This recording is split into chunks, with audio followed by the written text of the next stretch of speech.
અમને એવું જાણવામાં આવ્યું કે શાળા દ્વારા જે ગ્રુપ બનાવેલું છે પેરેન્ટ્સ માટે કે લેસન હોમવર્ક ટ્રાન્સફર કરીએ કે કંઈ વાત કરવી હોય એના માટે, એ ગ્રુપને કોઈએ હેક કર્યું છે અને ગ્રુપને હેક કર્યા બાદ એ હેકર પેરેન્ટ્સને ફોન કરે છે.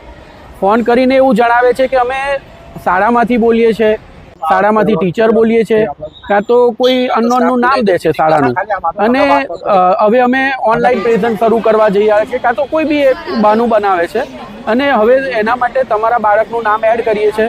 હવે આપનામાં એક ઓટીપી આવશે, એ અમને આપો એટલે એડ થશે. જેવો પેરેન્ટ્સ ઓટીપી આપે છે તરત એના ખાતામાંથી બેલેન્સ જતું રહે છે. આવી અમને પેરેન્ટ્સો દ્વારા પણ ફરિયાદ મળી અને કેટલા બધા પેરેન્ટ્સોએ આવીને અમને રજૂઆત કરી કે આવી રીતના સ્કૂલના નામે આવું થઈ રહ્યું છે. અમે તરત જાણ કરી પેરેન્ટ્સને, જેવી અમને જાણ કરી એટલે અમે ક્રાઇમ બ્રાન્ચમાં જાણ કરી. એના બાબતે સજાગતા આવે એટલા માટે પેરેન્ટ્સમાં પણ એક વિડીયો બનાવીને મૂક્યો, એ પહેલાં મેસેજ મૂકી દીધો.